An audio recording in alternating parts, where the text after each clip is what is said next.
Support for Lab Out Loud is provided by the National Science Teachers Association, now celebrating its 75th year of supporting science education. Find out more about what NSTA has to offer, like its upcoming national conference this April, at nsta.org.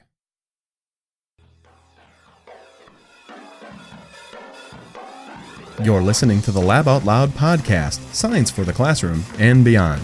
In today's episode, we're taking a look at the question, what is life? It's interesting to see, how people do define life.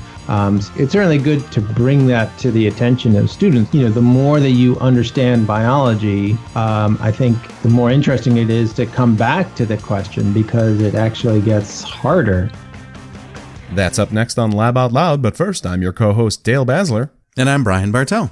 And our guest today is Carl Zimmer. My name is Carl Zimmer, and I'm a science writer. I write a column for the New York Times, and I write books about science. You even write textbooks, because I know Brian had a textbook from you. I have written 13 books now. My most recent one is a book about heredity called She Has Her Mother's Laugh. I've also written books on lots of other things like the brain and viruses and evolution. And I've even written a couple of textbooks as well. Yeah, Brian was saying he got a textbook signed. Is that correct? I don't know if I call it a textbook, but it's a book on evolution. It's actually was meant to be a companion to the PBS series on evolution. Oh. And when we were at the NSTA conference down in San Diego, down in 2002, actually that was right about the time that I actually first met you, Dale. Yeah. That was when our friendship started. But in any case, the memory lane portion of the show. Yeah, I just took it off the shelf the other day, and lo and behold, I had Carl's signature in there. So I did meet you. Don't expect you to remember it at all. I barely remember. 5 years ago it seems sometimes. But in any case, what caught my attention though is on Twitter you've been posting some information about a podcast that you've been doing. Can you tell us what that is and what the goal of it is? Yeah, so I put together a series of live conversations in New York City at a place called Caveat. And the subject of the conversations was a very simple question. What is life? And there are a lot of different ways that you can go at that question. And I found lots of experts who were able to provide all sorts of really cool perspectives on, what has to be, the big question of biology. And we started off with a philosopher who looks at this as a philosophical question and maybe a question that might not even make sense. And then move on to people like astrobiologists who are looking for life on other planets or around other stars and are trying to figure out, well, what are we actually looking for? And then other people who are trying to figure out how life began here on Earth and what that tells us about how weird life could get somewhere else in the universe. And we were recording it, and we were able to put it all together into 8 episodes. And so we decided to unleash them all at once for optimal binge listening. And it's called What is Life? It's interesting. It actually looks like you have one episode on the 24th and the rest on the 27th. Yeah, the mysteries of iTunes approval process are yes, I'll give you that. Enigma, yeah. It's interesting. Our recent guest was Phil Plait, bad astronomer, talking about exoplanets, and we got into discussion about life a little bit there. And he was saying, I believe he said, you go where the light is. And in essence, he meant like we look for water, we look for carbon, we look for things like that. Sounds like your flashlight's a little bit, maybe you're using a spotlight. Yeah, well, it's really interesting that, the definition of life has really been shaped by how people study life. And, in the case of NASA, they wanted to have a definition of life that they could use to guide them in spending a whole lot of money on very complicated equipment. And so, they actually take a kind of a conservative approach, so they define life as kind of being a lot like life as we know it. And so that by extension, guides their strategies for where to look for it. So they will say, well, we know life on Earth needs water, so we need to look for places that have water. We wouldn't want to look anywhere else. And okay, obviously we need water. Water is our solvent, and our form of life wouldn't work without it. But in one of the episodes in my podcast, I talked to Steve Benner, who's a chemist, and he says, look, there are lots of solvents.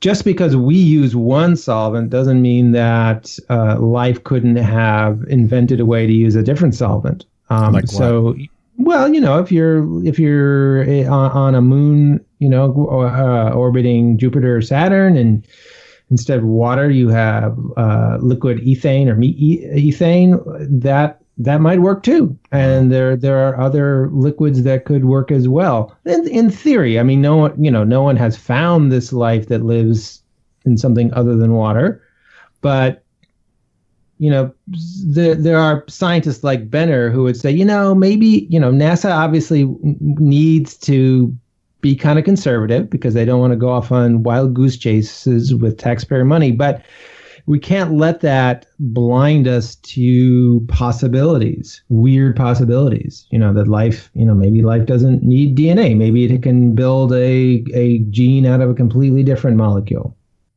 So is this the tour that your podcast takes listeners through? Is it one episode right after a next, or can you just jump in anywhere?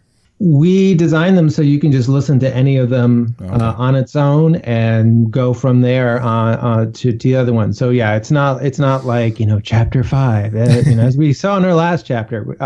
So they're all freestanding, and each one is just a fascinating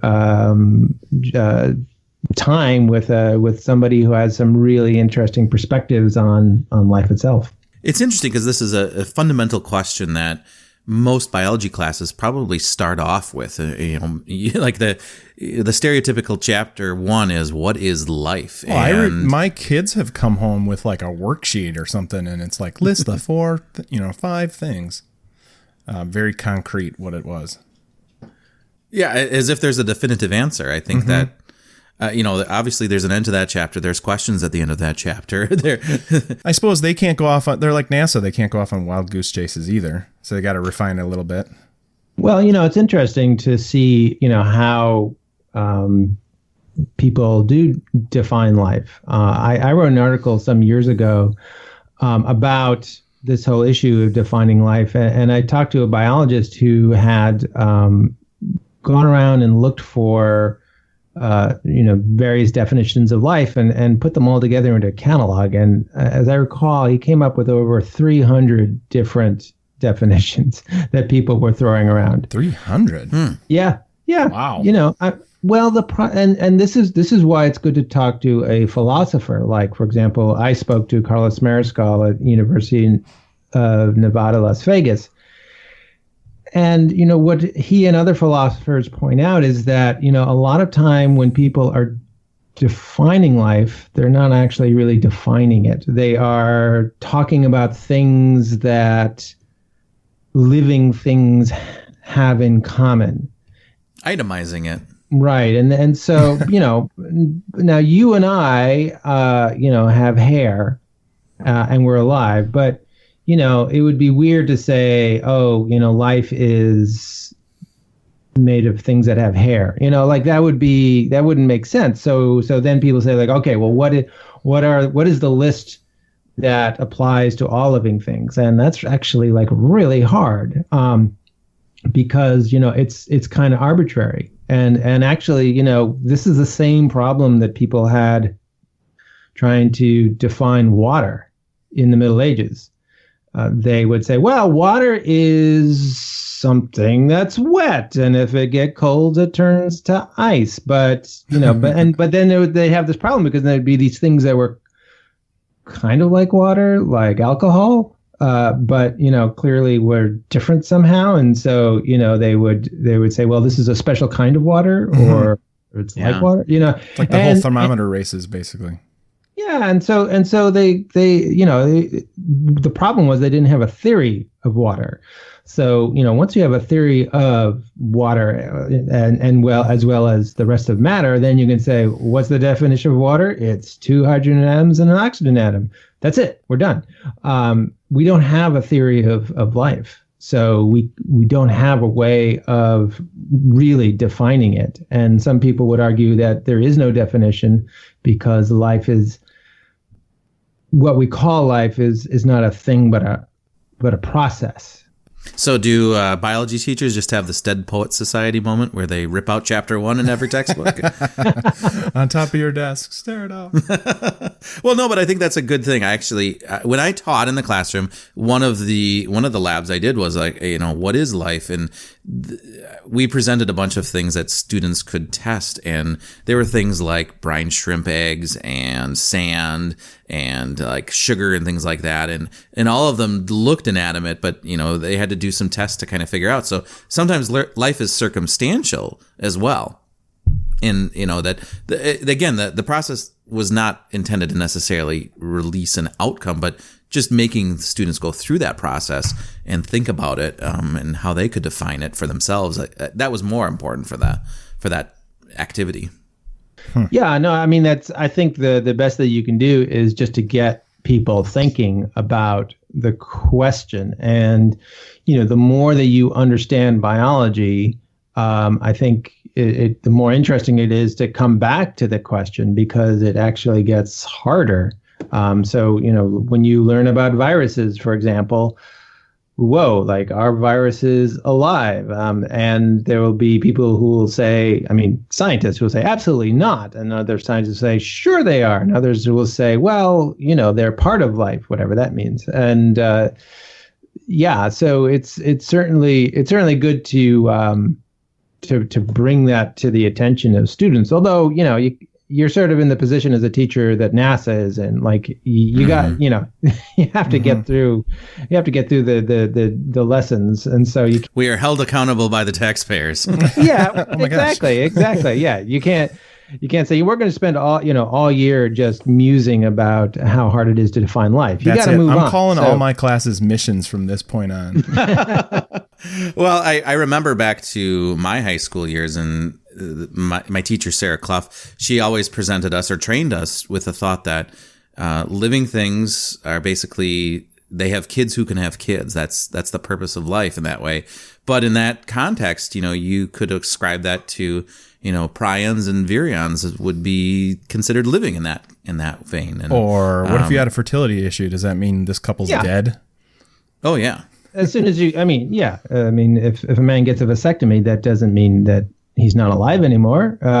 So, it's that is a very common way of defining life, and it's okay, but it falls short in a lot of ways. It's not. It doesn't. And the problem is that we're still in the Middle Ages when it comes to life. So going through these conversations, these interviews, were there any ones that challenged your own beliefs of what is life that made you think, maybe I need to revisit this a little bit as a scientist? So in one of the episodes, I talked to an astrobiologist named Sarah Walker, and she was a really good sport. I kind of surprised her by bringing some props on stage just to ask her if she thought they were alive. So I brought some lichen, and I brought a rusting nail, and I brought a strip of paper that had viruses freeze-dried on it, and I brought a little wind-up gorilla with the bang cymbals when you wind it up. And to the astrobiologist. Yeah, and just said to her, showing her one at a time, are these things alive? And she was kind of open to everything being alive. I was not expecting that at all. the thing is that, Sarah has a very sort of broad idea of what it means for things to be alive. She sees life as referring more to like a network of things that that have these special kind of chemical processes, and she will even include the things that are created by things that are alive because they are a part of life. Yeah, so I basically I realized that I was going to have to take that conversation and just take a hard turn and just follow up on these fascinating responses that she was giving. But that's fun. That's the nice thing about doing these things live, is that you only have a kind of a hunch of where the conversation is going to go, and it can take you in some really unexpected places. And so then, in front of an audience, you want to try to figure out how to explore these things in a way that everybody can be along for the ride. Do you hear the audience in the podcast? Are they a part of it? Oh yeah. No, there's a lot of laughter, and there's a lot of people. It turns out that these astrobiologists and such have a pretty sharp sense of humor, and the audience definitely appreciated it. And yeah, Did you get anyone angry or like, no way, you lie? Oh my gosh. Yeah, you hear some sounds of skepticism and so on from time to time. Though, these are scientists who have some pretty provocative ideas, and I think what they want to do is they want to provoke. They want to get people to think in new ways about life and come up with new ideas for how it began and so on. Because that one of the exciting things about this is that it's early days.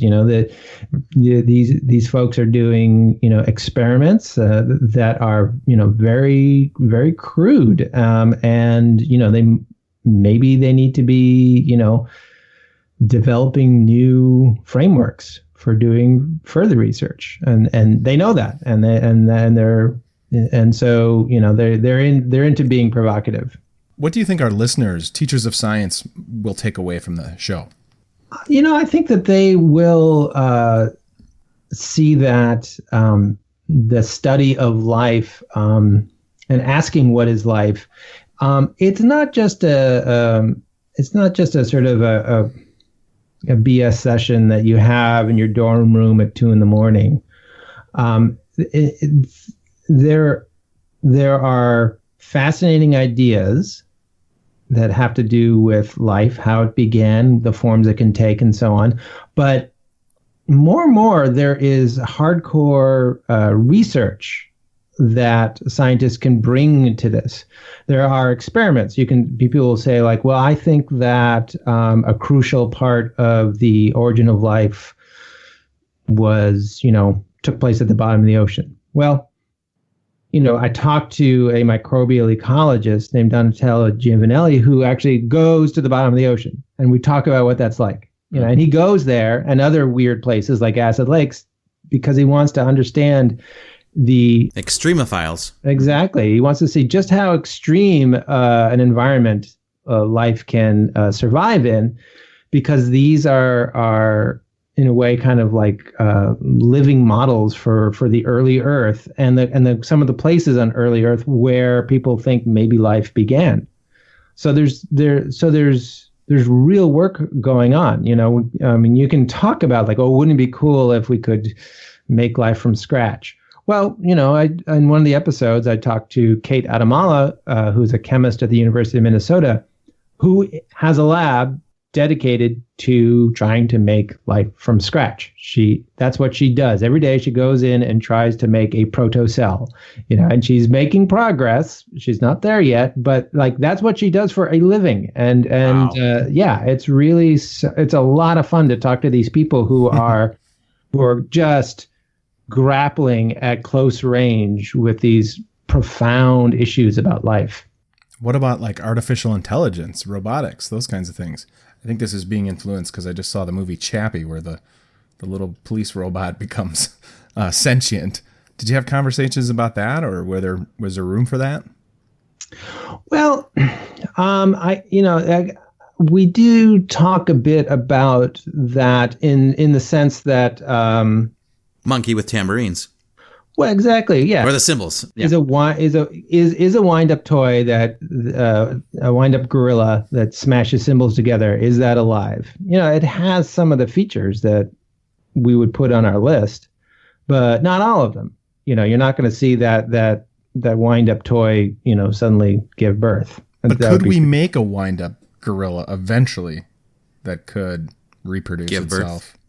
Like that's the thing I think about. Like, could it get there?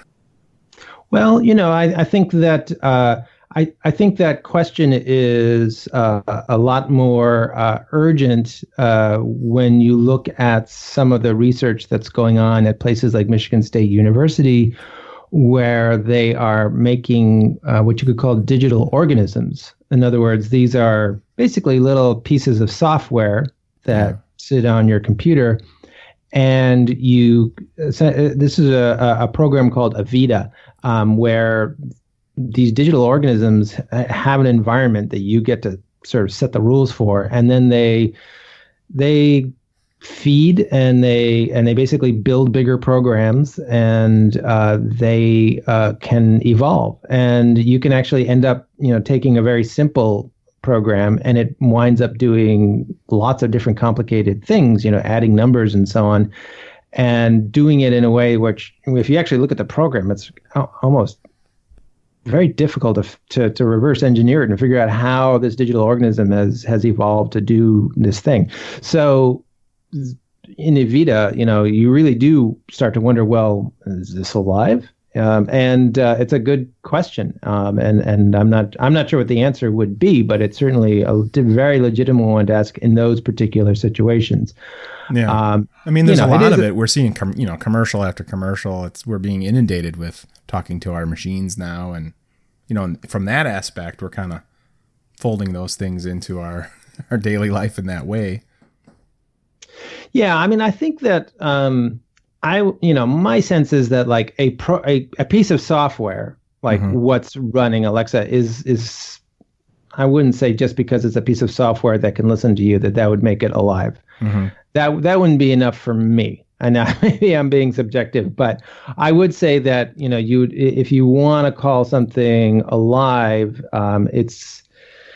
you're going to have to sort of think about, the kinds of things that living things do. And you might want to be specific about it, in terms of reproduction, or maybe you want to think about it more abstractly, like, is something, are you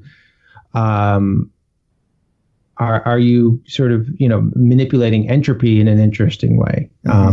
And you can think about it that way. And in another episode of the podcast, I talked with an MIT physicist named Jeremy England, who's got a very sophisticated theory about why life exists, which is all about entropy and thermodynamics. So, so I don't think Alexa is alive. Yeah, there's our title, right? Right. Shh, she's listening. Well. Yeah, but also bear in mind that with AI, like people just say like, well, can AI become conscious? Yeah, that's the big question. Consciousness is not life. You could, in other words, like E. coli is not conscious, but it's definitely alive. Okay. I was going to say, I was saying I bring it up because I think our kids are growing up. Our students that are coming into our classroom, they're growing up with this sort of conversational idea that Alexa or whoever they're talking to, Siri, is real. And will that be part of the, their mindset towards life and things like that? Will that maybe like make the waters more murky? That's interesting. I think we're going to have little kids like just had Alexa in their life since day one. Yeah. Absolutely. Mm-hmm. But, I think that, the science's attempt to figure out what life is sort of sits on top of our evolved, brain circuits for dealing with other living things. So, when we're dealing with living things of our own species, we have these circuits that are all tuned to recognize their face, to listen to their voice and pick out these very subtle tones that may, tell us something about their inner state. And we're all primed for that, for basically getting inside of other people's heads. Mm-hmm. So then you get something like Alexa with a voice that sounds human and is talking to you. And you, even if you know it's a machine, you can't help but, feed that voice into those evolved circuits in your head. And you start to sort of like ascribe life, a very particular kind of life, a human life, to what's in that box. I'm wondering how a student might access this in the classroom, or ways a teacher might use these episodes in the classroom. First of all, are they all appropriate? Yeah, I think so. Yeah. I mean, Give us a rating on it. Oh, yeah. Well, they're totally family friendly. Okay. And, and also, like, it's not, I mean, we get into some complicated stuff, but we do so like having a conversation, an interesting conversation, mm-hmm. what we're doing. And people came to this place to hear us talk in the evening to have a good mm-hmm. time. Sure. This was not class. No. It was not a chore. No one was required to show up. And we had a good time. So, I think that is reflected in the conversation. I'm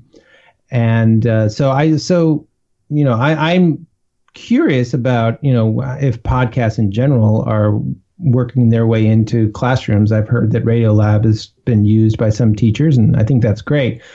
I'm not a teacher, so I don't know what's going on with it. But my hope is that it would be really useful. And on the show notes pages, I've also included links to the websites for these scientists. In some cases, I've linked to articles about their work, so that you can say like, well, okay, I didn't quite, there were a couple things there I wasn't quite clear on. You can just drill in, so they could dig deeper. Mm-hmm. Yeah. There are other videos that, people have given lectures about some of their work and so on. So there's more material that you can dive into. So, I would hope that this could be, the start of a conversation and an exploration of these big questions for people. Yeah, instead of the worksheet at the end of chapter 1, there could be, you have your first essay for the unit. What is life? And then, it'd be interesting to see a student feedback on that too, after maybe listening, like maybe a before and after listening to some of these conversations. I'm almost thinking like almost a StoryCorps kind of vibe, where kids can record themselves like, yeah, what is life? And you could even have young students and older students kind of give their kind of feedback on what might life be for them. I think that would be interesting too. And then maybe, after listening to some of the episodes, I maybe need to revise my statement a little bit, which obviously happens with science quite a bit once you learn more research. Well, I think students could make their own podcast on the topic. That would be sure. Cool. Yeah. They can, riff off of what they're hearing about. I think also that, my hope is that, people listen to these conversations, just kind of get a sense of how exciting the work is, and how people come at it from so many different directions. Some people, if people think about, life and the basic question of what is life, they might think about the classic experiment that Stanley Miller did, where he, mm-hmm. Put a spark into a flask to try to get some chemicals that is in chapter 1. Yeah, I mean, and that's obvious. I mean, there's an episode of the podcast where I really focus on that and other like early classic research in this area. Yeah. But the fact is that it's much more than that. So you can talk to an ecologist who goes to the bottom of the ocean, or you can talk to an astrobiologist who is looking at planets around other stars. You can talk to a philosopher who just like thinks about how we talk about things and asks, are we thinking clearly about what we're saying? And then there are chemists. You can suddenly say like, oh, chemistry, it's not just like memorizing this list of molecules. It's like answering the big questions, like how does DNA emerge, in the early stages of the origin of life, so that you get to see, that this is interdisciplinary in the best sense of the word. Mm-hmm. Well, thank you so much for your time, Carl. It's fascinating to hear from you what your take on life is a little bit, and we look forward to listening to all the episodes. And if you are a science teacher that is using these episodes or will use these episodes in your classroom, we'd love to hear about that. Please leave us a comment, and we'll make sure Carl gets them as well. Great. Thanks for having me. Thanks for your time. Thanks much. If you'd like to learn more about today's episode, head on over to our website, laboutloud.com, for more information. You can also find details about all the previous episodes, and you can leave us feedback and comments. We want to hear from you. If you enjoyed the show, make sure you've subscribed on iTunes, Google Play Music, or your favorite podcasting platform. And if you really enjoyed it, consider leaving us a rating or a review. Your feedback helps others find our show. If you like Lab Out Loud and you love the show that we provide for you, please consider supporting the show at our Patreon page. Head on over to patreon.com/laboutloud for more information. Until next time, I'm Dale Basler. And I'm Brian Bartel.